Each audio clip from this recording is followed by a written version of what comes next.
Olá, pessoal! Essa é uma aula sobre análise do contexto e também sobre como estimar a demanda de mercado.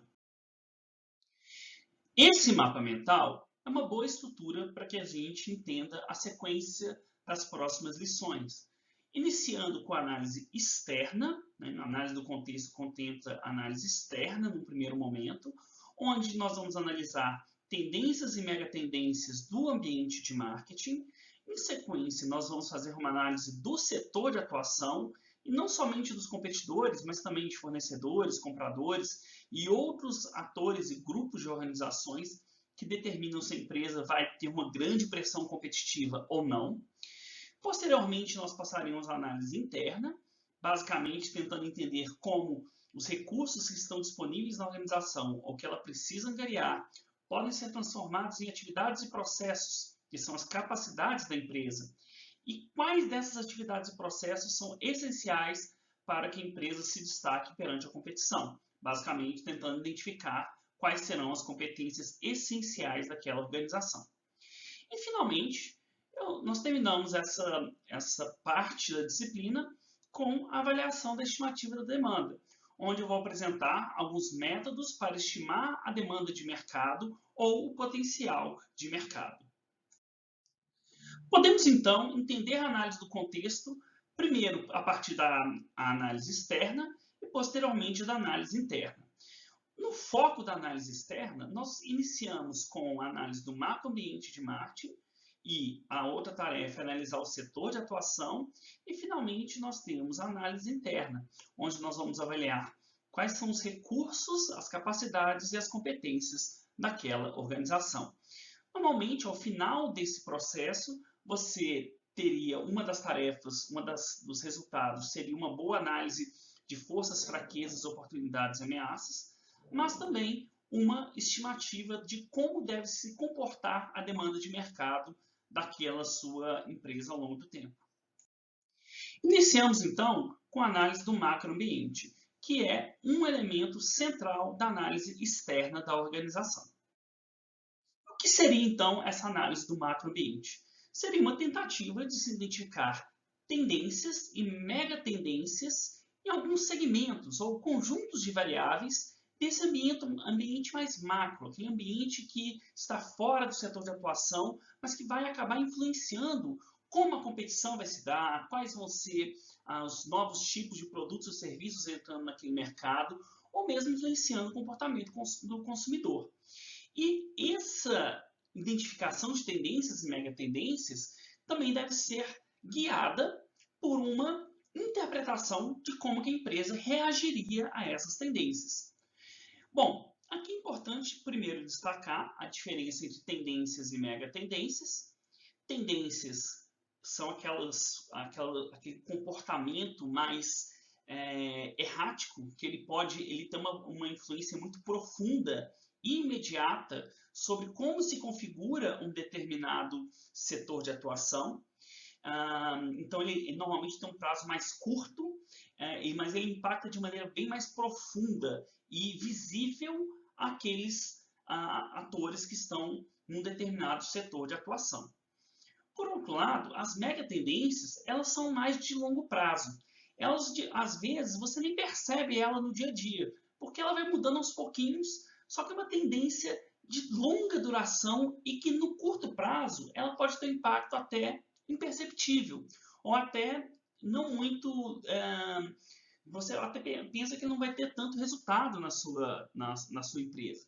Mas, no longo prazo, ela vai fazer uma grande diferença. Então, enquanto tendências elas têm impacto de curto e médio prazo e elas podem ser facilmente perceptíveis, as megatendências elas ocorrem no longo prazo e elas podem demorar para que ela seja percebida em termos de mudança. Daí você deveria fazer um longo olhar ao longo do tempo. Vou dar alguns exemplos. Então, imagine uma crise econômica. Uma crise econômica ela tem impacto normalmente de curto a médio prazo, então em alguns meses ou alguns anos no máximo, ela tende a ter uma grande redução e isso vai impactar questões da competição, questões do tipo de produto, comportamento consumidor e assim por diante. E ela é muito nítida, é muito visível esse efeito sobre o setor. O que seria então uma mega tendência? Então, imagine o impacto do envelhecimento geral da população sobre o sistema de saúde. Então, é algo notório, algo nítido, você observa que ano após ano, ao longo das últimas décadas, possivelmente do último século, ou talvez até mais, as pessoas têm vivido cada vez mais, e isso, no longo prazo, dá um grande efeito sobre como deve se configurar um elemento como o sistema de saúde. Mas no curto prazo, talvez você nem perceba tanto essa mudança. Ela só vai ser perceptível quando você olhar ao longo do tempo. Então, por exemplo, a presença da tecnologia no dia a dia das pessoas é um exemplo de mega tendência. Se você comparar o seu comportamento hoje com o que ele era há um ano atrás, talvez você não perceba tantas diferenças. Mas quando você compara a presença de diferentes elementos tecnológicos, novos equipamentos, novos elementos num período de 20 anos, bom, aí você vai perceber uma grande mudança. Porque as mudanças que ocorrem no dia a dia, às vezes elas parecem ser pequenas modificações, mas quando você olha no longo prazo, elas representam grandes mudanças, mudanças bruscas sobre como se configura aquele elemento da sociedade. Bom, é muito importante então a gente analisar essas tendências e mega tendências em diferentes fatores do ambiente de Marte ou do ambiente do macroambiente. Mas a gente tem que também entender que muitos desses fatores eles podem parecer que são uma tendência, mas na verdade ser algo muito passageiro, algo que vai chegar e não vai dar nem tempo para você se adaptar e ele já vai sumir. Então a gente tem que ter muito cuidado em evitar, por exemplo, entrar em modismos tecnológicos, modismos de consumo. Por quê? Muitas vezes você entra nessa tendência, você prepara a sua empresa e faz todo um esforço para se adaptar àquela mudança ambiental, quando na prática, quando você está pronto para aproveitar ou para se defender de uma mudança, basicamente ela teria já se esvarido, né? Já teria desaparecido. Portanto, também temos que saber identificar aquilo que vai ter um impacto relativamente duradouro para fazer sentido você adaptar a sua estratégia. E mais do que isso, é importante conceber que a maioria desses fatores ambientais eles são incontroláveis. Ou seja, as empresas e organizações, de forma geral, não conseguem editar o que vai ser uma tendência, uma mega tendência. A maioria das empresas acabam simplesmente identificando essas tendências, interpretando o impacto que ela vai ter no setor e na sua empresa, para então propor algum tipo de adaptação. Por outro lado, em alguns raros casos, as empresas podem ditar uma tendência. Então, o que empresas como a Apple, por exemplo, fizeram em termos tecnológicos, ao propor a junção do celular com algo de mobilidade, com o celular ser mais do que simplesmente um aparelho para fazer ligações, isso é um exemplo nítido como uma empresa acabou tendo um impacto numa tendência tecnológica, mas também, ao mesmo tempo, teve um impacto até mesmo em questões socioculturais. Ou seja, nós podemos dizer que a definição na maior parte dos casos, as empresas vão considerar esses fatores do ambiente como fatores incontroláveis. Em raríssimos casos, alguma empresa vai conseguir realmente influenciar uma tendência ou mesmo gerar uma mega tendência no setor. E quais seriam esses conjuntos de variáveis que nós temos que ficar de olho, analisar, para tomar nossas decisões e avaliar qual vai ser o impacto na nossa empresa? Então, existe uma certa divergência, alguns autores vão colocar 8 variáveis, mas aqui eu vou trabalhar com um conjunto de 6 variáveis que devem ser analisadas do ponto de vista ambiental. Então, primeiro, nós podemos ter tendências e macro tendências demográficas, econômicas, socioculturais, ambientais ou naturais, tecnológicas e político-legais. Aqui é muito importante saber o seguinte: como que você faz esse processo? Esse é um processo de buscar essa informação em jornais, revistas, eventos.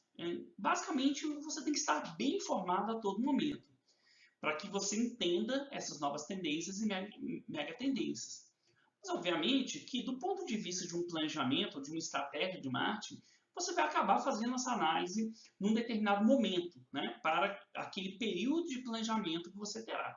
E aí, naquele período um pouco mais definido, mais curto normalmente, você vai identificar naquele momento quais são as tendências em diferentes fontes. Jornais, revistas, internet, eventos, livros, fontes de dados secundárias, como sites governamentais, para você tentar entender quais são essas tendências que vão influenciar como que você vai construir a sua estratégia e colocar em prática a sua estratégia de marketing. Então, vou falar um pouquinho de algumas tendências em cada um dos ambientes. Então, iniciando aí pelas tendências demográficas, então, temos vários elementos que, do ponto de vista demográfico, têm afetado um número grande de setores nos últimos anos.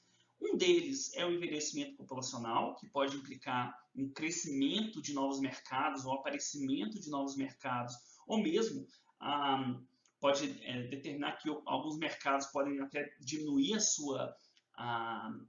o seu tamanho. O exemplo educacional é muito interessante. Ao mesmo tempo que a gente tem um aumento da instrução de forma geral, o fato das pessoas terem menos filhos, o que também está relacionado a esses novos formatos familiares, e ao fato das pessoas também estarem envelhecendo, significa que o mercado educacional tende a diminuir, né? Ter menos pessoas para entrar nas escolas, não só no Brasil, mas isso no mundo inteiro. No Brasil ainda temos um crescimento ainda relativamente grande, mas em alguns países do mundo, realmente a taxa de natalidade é muito baixa, e isso faz com que alguns mercados, como o mercado educacional, possa ter uma redução ou uma mudança no seu formato. Temos aí também, como eu já falei, o formato familiar, isso é uma tendência muito comum, muito nítida, que aquele formato da família convencional, de pai, mãe e filho, tem mudado. Então, novos formatos familiares têm surgido e têm se tornado para a configuração desses formatos familiares. Também existem uma série de mercados que acabam sendo criados para atender esses novos grupos. Temos também a emergência de mercados étnicos. Nos Estados Unidos isso é muito comum, né? Então, mercados voltados para latinos ou para pessoas de uma determinada origem em termos de país, né? Uma pessoa que veio de um determinado país. Então, esse é um exemplo de um mercado étnico e como essa emergência ela acaba sendo um caminho para que novos mercados sejam atendidos. Ainda sobre o ambiente demográfico, existe um vídeo muito interessante que mostra tendências demográficas e também socioculturais do comportamento dos consumidores ao redor do mundo. É um vídeo desenvolvido pela empresa AC/Nielsen, é uma das maiores empresas de pesquisa de mercado do mundo, e vocês podem procurar no YouTube, também esse QR Code vai te levar até esse vídeo, ou então você pega o guia que eu estou colocando aqui em cima desse vídeo. Você clica ali que você vai ser direcionado também para esse vídeo. Falando agora sobre tendências econômicas. Então, quando nós falamos de tendências econômicas, nós podemos falar desde o padrão de renda da população, ou mesmo o crescimento do PIB, a distribuição de renda, o crescimento dessa renda ao longo do tempo, e também outros fatores, como o nível de poupança, de endividamento da população, a disponibilidade de crédito na economia, e mesmo elementos relacionados à psicologia do consumidor ou mesmo dos empresários ou de setores específicos do mercado. Então, muitas vezes é importante identificar como que está o padrão de renda, como que está ali o desenvolvimento do PIB daquele país, se isso vai ter um efeito muito forte, qual vai ser o efeito dessa mudança sobre aquele seu setor. E a mesma coisa em relação à distribuição de renda. Vou falar mais um pouquinho nos slides em sequência. E alguns elementos que são importantes também. Então, por exemplo, o grau de endividamento. Para alguns tipos de produtos e serviços, principalmente aqueles de maior poder, que são mais caros, como comprar um imóvel ou comprar um automóvel, se as pessoas estão muito endividadas, isso pode diminuir a demanda por aqueles produtos, porque as pessoas podem já estar no seu limite em capacidade de adquirir esses bens por meio de crédito. E, de forma geral, esses produtos são muito baseados na disponibilidade de crédito na economia. A própria disponibilidade de crédito é um fator importante. Inclusive, muitos governos utilizam a injeção de crédito na economia ou a injeção de liquidez como uma forma de estimular a economia. Então, isso é tratado, é feito em vários momentos, especialmente momentos de crise, para tentar reverter uma queda do consumo. Então, também avaliar como está a disponibilidade de crédito e o grau de endividamento.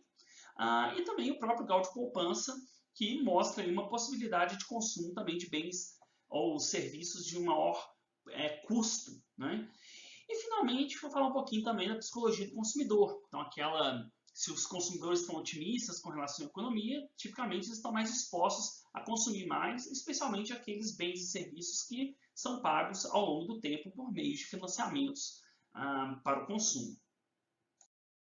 Dentro do ambiente econômico, um fator que é muito importante do ponto de vista de marketing é a distribuição em termos de status de renda, né? Alguns autores chamam de status socioeconômico, mas é muito mais um padrão de renda do que necessariamente o conceito mais amplo que vem a ser o conceito de classe social. Então, normalmente, para se evitar essa polêmica do que vem a ser uma classe social, trabalha-se mais com o conceito de renda, de faixas de renda.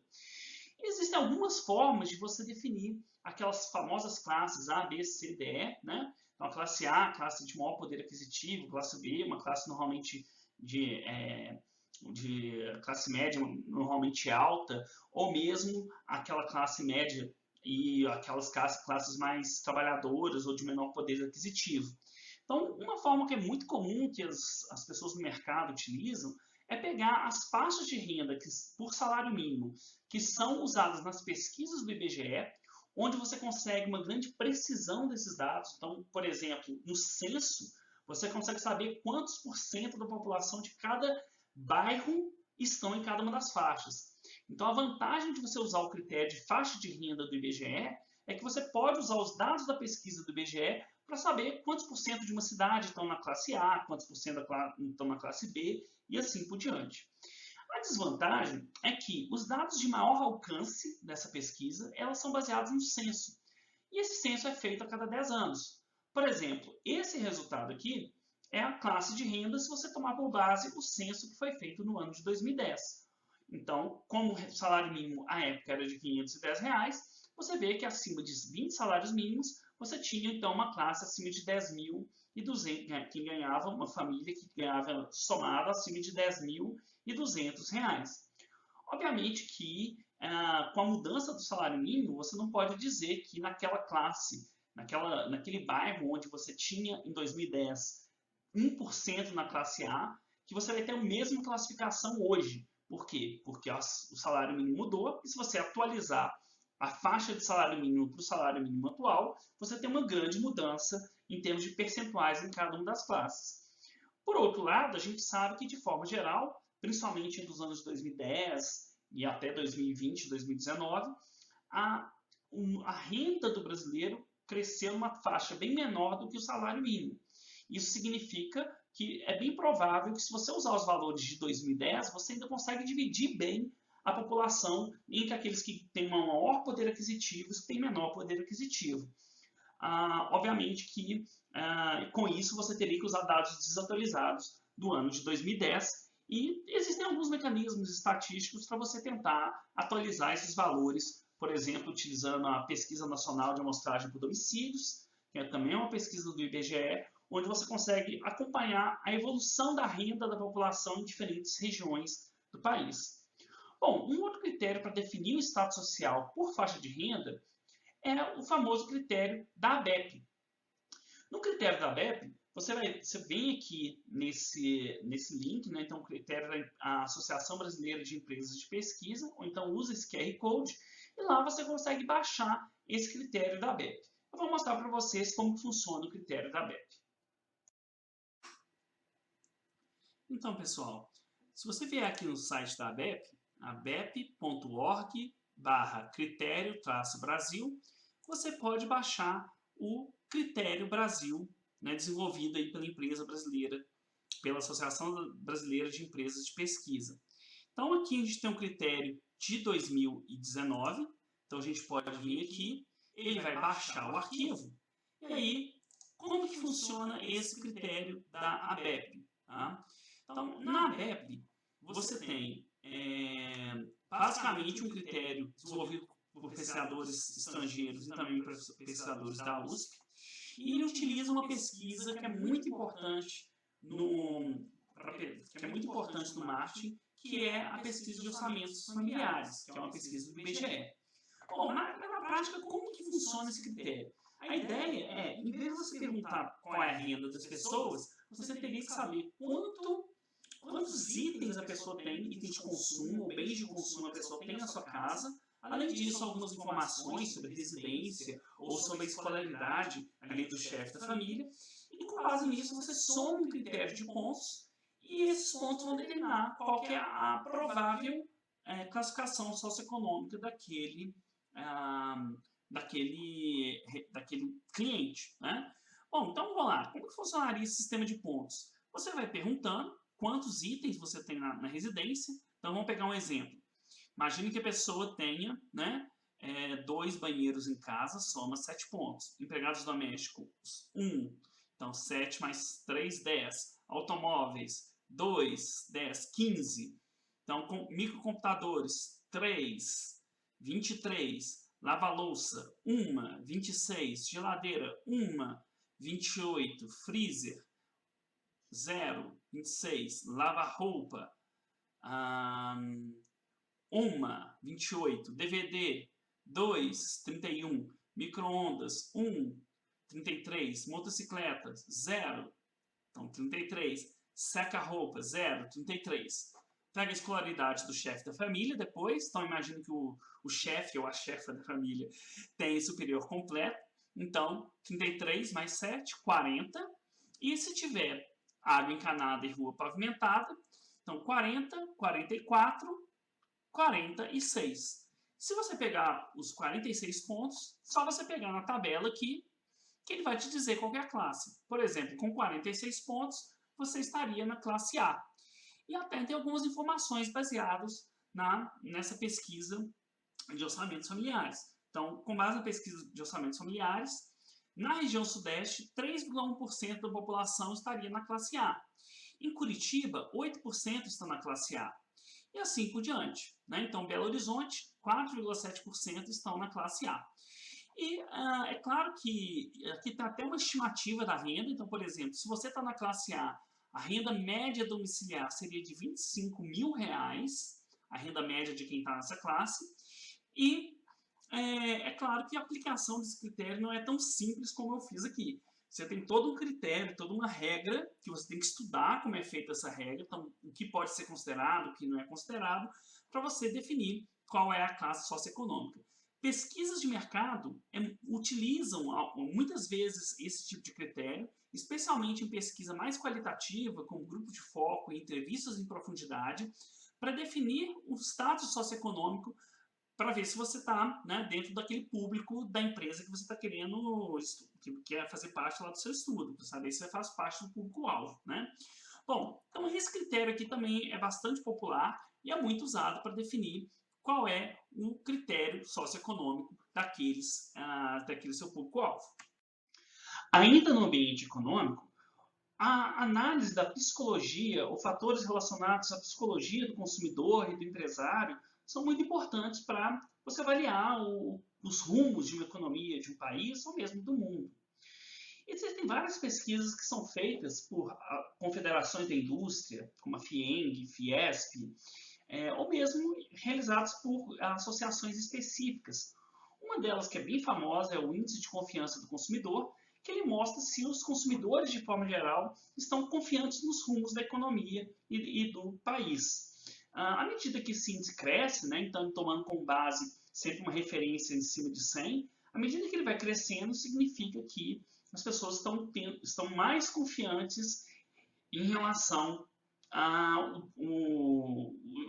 evolução da economia.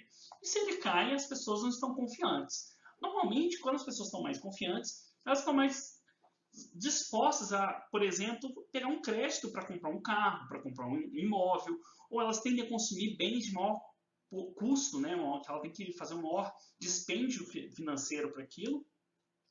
E se essa confiança cai, obviamente que as pessoas talvez não estejam acreditando que ela vai conseguir pagar a prestação do carro, do apartamento. Então isso pode ter influências em alguns setores especialmente aqueles que exigem maiores investimentos por parte do consumidor.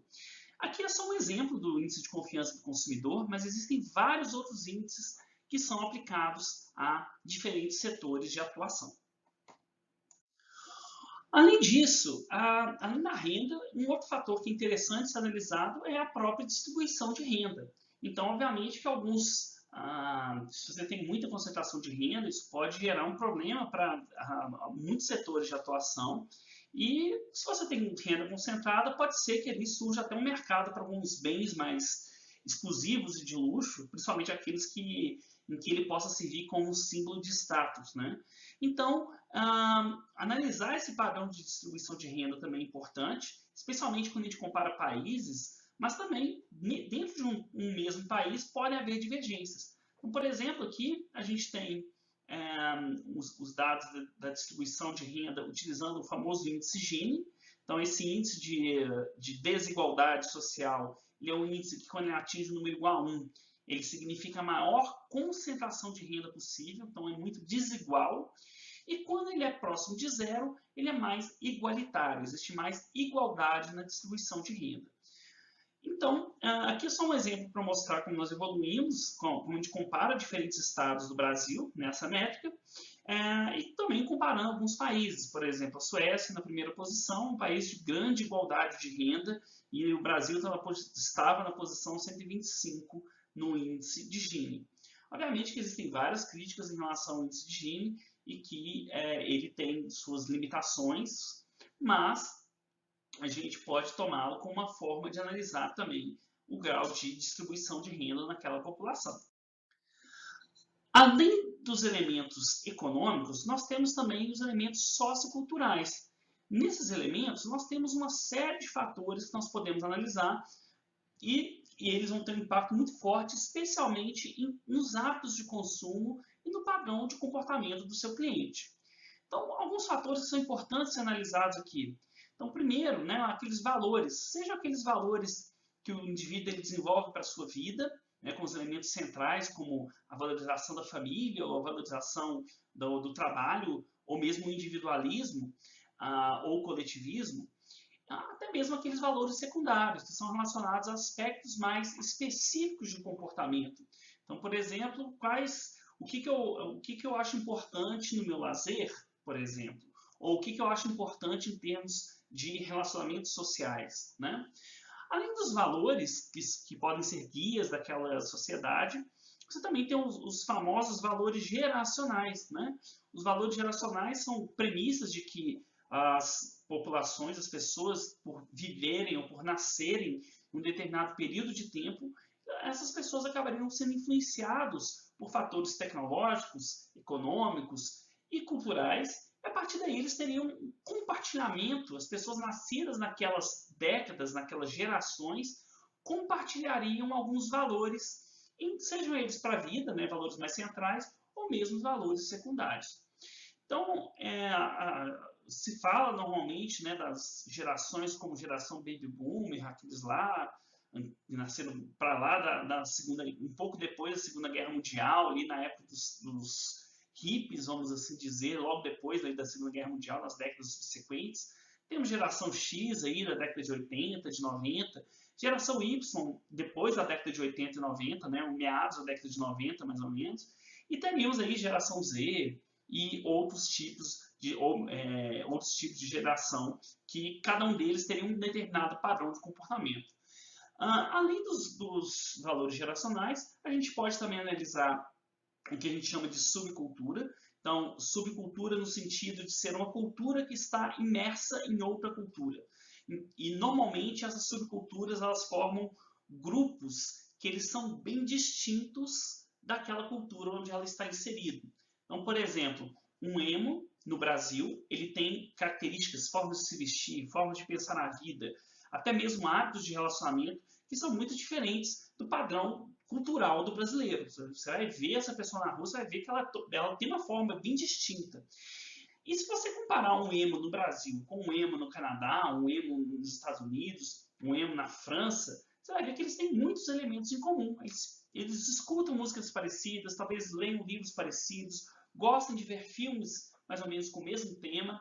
Então você percebe que eles pertencem a um grupo cultural que está imerso numa cultura maior e que, mesmo estando imerso nessa cultura, eles conseguem compartilhar elementos culturais de diferentes, mesmo que eles estejam separados geograficamente no mundo. Então, essa ideia da subcultura ela é muito importante de analisar e muitos setores de atuação existem para atender determinadas subculturas. Então, que pode ser em termos de vestuário, pode ser em termos de música, pode ser em termos de vídeos, de filmes, entretenimento. Então, a análise da subcultura ela acaba sendo muito importante porque esses membros das subculturas eles podem ser importantes segmentos ou nichos de mercado para a organização. Aqui, falando um pouquinho ainda dos valores geracionais, já que esse é um tema muito debatido na cultura popular e nos meios de comunicação, então não existe tanta precisão sobre as datas exatas de cada uma dessas gerações, mas, por exemplo, os baby boomers, a gente poderia dizer que eles estão ali logo depois da Segunda Guerra Mundial. Pouco depois aí da década de 60 e 70, nós temos aí a geração X, e finalmente 80, 90, né, os milênios. Então a gente pegaria as pessoas nascidas aí próximos dos anos de 90 até os anos 2000 praticamente estariam aqui. Depois dos anos 2000 ainda se fala da geração Z, né? Então aqui a geração X, essa aqui é a geração Y, e temos ainda a geração Z, que são aqueles que já nasceram na época da internet, das redes sociais, como nós conhecemos na atualidade. Aqui a gente continua e podemos ver algumas características que são tidas como relacionadas ao perfil dessas gerações. Então, por exemplo, a geração Baby Boomer, que ela tem ali, são mais contestadores, eles ainda têm aquele raciocínio linear, objetivo, eles tiveram na sua adolescência aquele momento de viver paz, amor, sexo livre, flower power, né? Então, algo bem do movimento hippie, né? E todo aquele movimento de contracultura que surgiu à época. E foram os primeiros lá que tiveram aquela possibilidade de ter um espírito jovem efetivamente. Antes disso, as pessoas já passavam da infância praticamente para a fase adulta e a ideia de adolescência surgiu, vamos assim, a primeira vez nesse grupo aqui, tá? Se eu estou usando uma referência que eu vou mostrar em sequência, que é um vídeo muito bacana de uma empresa de pesquisa chamada Box 1824. A geração X, a gente tem ali o pessoal da guerra que nasceu durante a Guerra Fria, né, ou viveu ali a sua infância naquele período, já começa a ter aquele crescimento do comportamento mais individualista, dele usar as suas formas de consumo de forma a expressar sua individualidade, sua personalidade.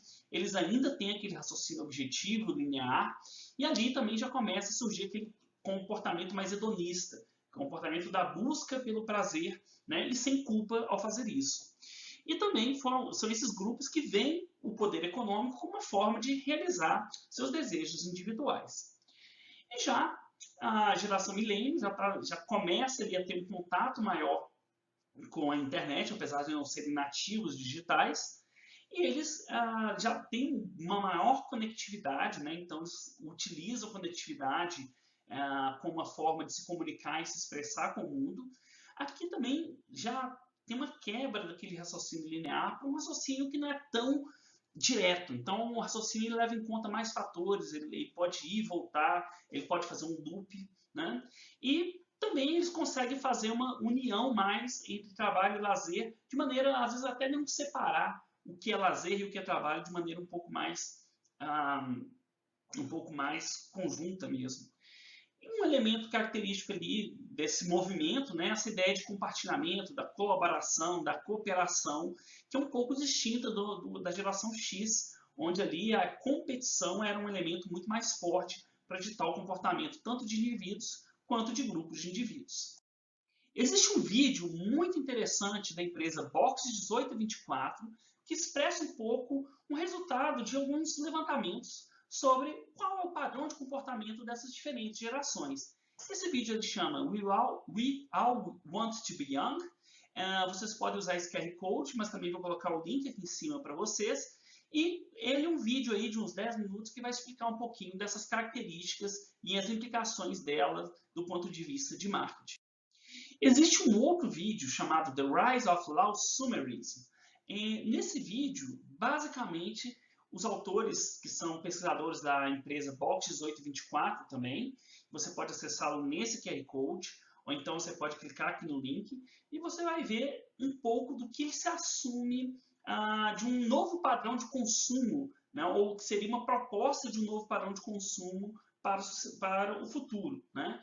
Então, essa ideia do lausumerismo seria uma oposição ao consumerismo, que é o consumismo. Então, a ideia de você buscar não só compartilhar bens e serviços, ou você ter o consumo colaborativo, né? Mas principalmente você tentar reduzir a posse e o consumo de bens. Então, ele expressa um pouco dessa tendência, que por mais que hoje ainda não seja uma realidade, é uma promessa que muita gente tem trabalhado até mesmo para tornar mais sustentável a vida humana, né, no planeta Terra. E já fazendo um link com esses elementos de redução de consumo, uma tendência que acaba afetando muitos setores e muitas empresas são relacionadas às tendências ambientais ou tendências naturais. Quer dizer, o quanto que as ações de um determinado setor ou empresa, ou quanto que pressões para uma maior responsabilidade socioambiental, o quanto elas mudam a forma das empresas pensarem o seu produto, serviço e a sua estratégia de marketing. E aí é claro que dentro daquela concepção de que a gente tem uma escassez crescente, né? Então a gente tem muitos bens que estão sendo consumidos e que o nível de consumo é impossível ser mantido no longo prazo, né? Se todo mundo for consumir igual pessoas de países desenvolvidos, possivelmente não teria mais planeta Terra no futuro. Também preocupações como a forma de produção de energia e os efeitos que o consumo tem em termos de poluição, e também os próprios governos assumindo papéis ativos para mudar a forma como são produzidos e consumidos os bens na sociedade. Tudo isso faz com que emerja-se uma nova preocupação socioambiental. Do ponto de vista de marketing, dois fatores acabam sendo resultados diretos dessa crescente preocupação. Primeiro, uma crescente preocupação com a responsabilidade socioambiental corporativa, e no caso de marketing específico, nós temos a emergência do que a gente chama de marketing verde. Trazendo aqui um exemplo. A gente olha aqui, esse é um resultado de uma pesquisa realizada há alguns anos no Brasil, que perguntava para as pessoas quais são as marcas mais reconhecidas por sua sustentabilidade. E nesse resultado da pesquisa, a gente tinha resultados com a Natura, em primeiro lugar, segundo lugar, Petrobras, terceiro lugar, ali, Vale do Rio Doce, com 14% de menções de associação à sustentabilidade.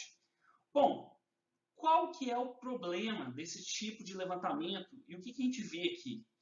Olha quem está aqui, gente. Então, vocês já estão lembrando o que aconteceu em Brumadinho, né, há pouco tempo, ou mesmo na Samarco. Muitas vezes, as empresas elas fazem um grande esforço para serem reconhecidas como sustentáveis, quando na verdade elas não são sustentáveis e elas não têm uma preocupação efetiva, seja social ou ambiental. E isso é o que muitos autores vão chamar de greenwashing. Então, o que é o greenwashing? Basicamente, você usar alegações ambientais ou sugerir que você tem uma prática sustentável quando você, na verdade, gostaria de esconder um dano que você produz para o meio ambiente ou mesmo um impacto negativo que você tem para a sociedade ou para a sustentabilidade como um todo. E existem várias formas como as empresas podem usar estratégias ou argumentações de comunicação ou de marketing associadas à sustentabilidade para tentar limpar algo que ela fez de ruim em termos ambientais. Por exemplo, as empresas podem usar o que alguns autores chamam de parafuso verde, green spinning. Basicamente, aqui uma empresa que ela polui o ambiente ou que ela tem um grande impacto negativo ambiental, ela faz ali um projetinho pequenininho, mas ela investe uma grana. Ela comunica uma grana, gasta uma grana para convencer as pessoas que ela é limpa. Então ela tenta limpar a imagem dela, gastando muito em promoção e comunicação para basicamente passar uma imagem que não é condizente com a realidade. porque ela está poluindo, ela está destruindo o meio ambiente, mas ela faz uma comunicação para tentar limpar essa imagem. Ela pode também ter um produto que não tem nada de sustentável, mas ela usa a argumentação de que ela é natural, ou que ela preserva o meio ambiente, só para convencer as pessoas, para pegar isso como um diferencial competitivo e que as pessoas aceitem esse apelo e comprem o produto. Né? Então, você fala assim, água natural. Pô, a menos que essa água aí seja de um depósito de lixo, toda a água que você vai comprar para beber é uma água natural.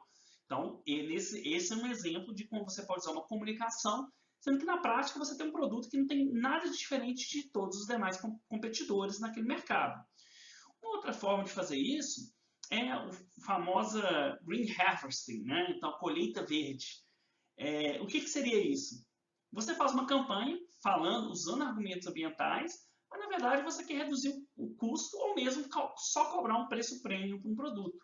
Um exemplo mais comum é aquele famoso que a gente chega no hotel, né, fala para você não trocar as toalhas todo dia, porque isso vai ter impacto no meio ambiente. Só que na prática, será que os hotéis eles realmente estão preocupados? Será que eles realmente têm reduções ou usam mecanismos e processos que reduzem seu impacto no meio ambiente?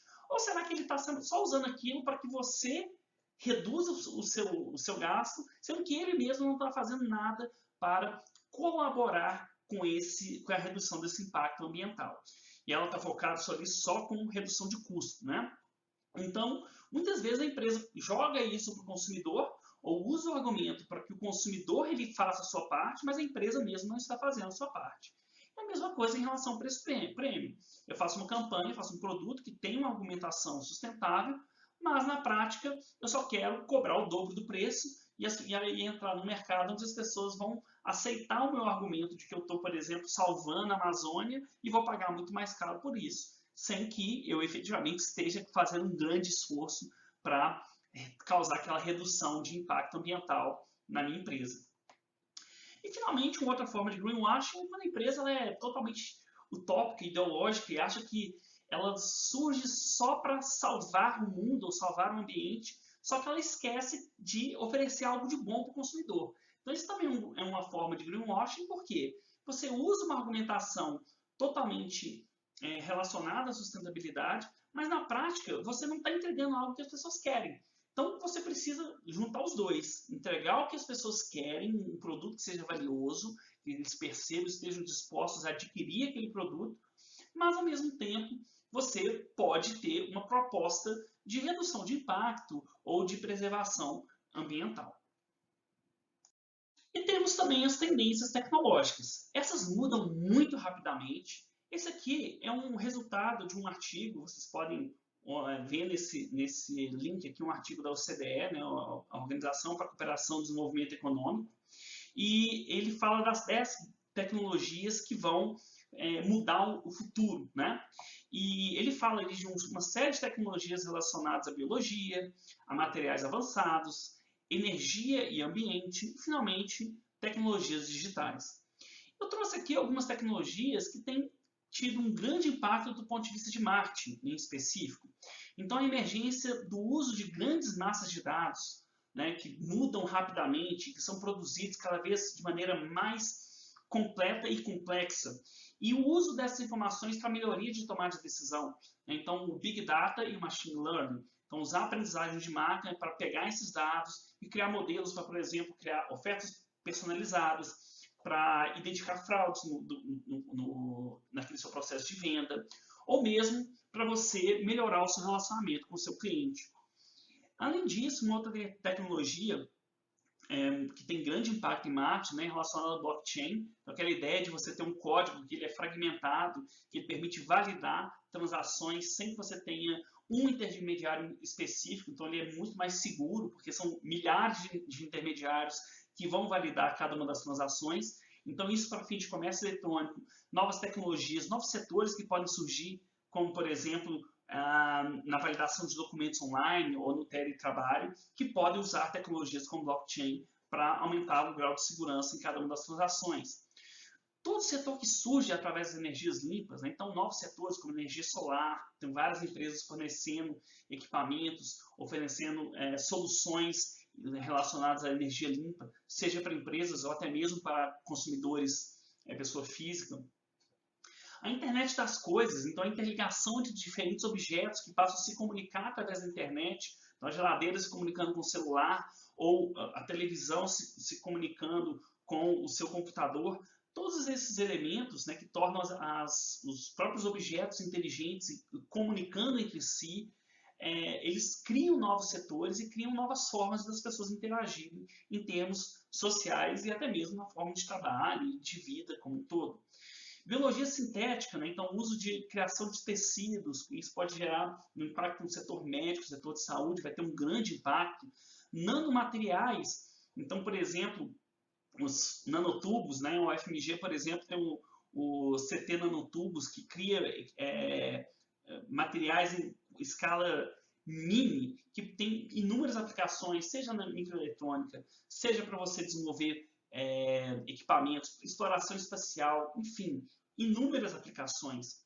Do ponto de vista de marketing, a utilização da neurociências no marketing, até já gerou o termo, né, o famoso neuromarketing, como você estuda o comportamento humano, como você entende como as pessoas tomam decisões, não através do questionamento, ou perguntando o que elas pensam, mas sim tentando entender como elas reagem a estímulos externos e lendo isso através de estímulos mais, sejam eles neurais, literalmente, através de um equipamento para fazer isso, né, o fMRI, que é o mais famoso, ou então você tentando ler dilatação de pupila, batimento cardíaco, e tentar interpretar esses resultados em termos de como que um estímulo gera uma resposta no consumidor. E no ambiente tecnológico também não há como fugir da questão da crescente regulamentação da tecnologia. Então, as tecnologias vêm, elas vêm com novas propostas de valor que não estão previstas dentro do estamento ou das regras que existem, das leis que existem, e com isso, é claro que existe muito movimento para tentar criar formas de regular, de limitar ou de definir o que pode ou não ser feito com essa nova tecnologia. Também a gente tem que lembrar do ambiente político legal, né? Então, no ambiente político legal, você tem que analisar quais são as leis específicas daquele setor, quais leis estão em discussão, existem pressões regulatórias naquele seu setor específico, existe a possibilidade de abertura daquele seu mercado. Então, vários fatores têm que ser analisados para que você saiba como criar sua estratégia dentro dos regulamentos e leis que existem naquele setor. Bom, e aí no Brasil, né, gente, a gente tem algum cenário político legal que acaba influenciando muito a nossa estratégia de marketing. Então, a gente tem um ambiente de uma carga elevada de impostos muito alta. Por mais que a gente não considere elas muito alta comparável a países desenvolvidos, obviamente existe muito questionamento, um crescente questionamento sobre o retorno que a sociedade tem dessa carga elevada. A própria complexidade do sistema tributário, que inclusive está sendo aqui no ano de 2020, estava sendo pauta, né, de uma reforma tributária, basicamente para tentar simplificar esse setor, mesmo que não fosse possível reduzir a carga de impostos. As várias incertezas políticas que países como o Brasil passam e têm passado nas últimas décadas, sem saber quem vai ser né, quais vão ser os caminhos políticos seguidos pelo presidente, pelos governadores. No Brasil ainda tem uma regulação muito forte em relação ao consumo e trabalho, né? Então a gente tem aqui vários elementos que tornam, às vezes, caro e muito complexo o processo de contratar alguém. Então esse também é um fator que dificulta o desenvolvimento da sua estratégia, né? E também no Brasil a gente tem um cenário onde historicamente a gente sempre teve um poder público gastando cada vez mais e não necessariamente gastando mais para trazer retorno amplo para a sociedade. Então, pessoal, chegamos ao fim dessa videoaula. Até a próxima!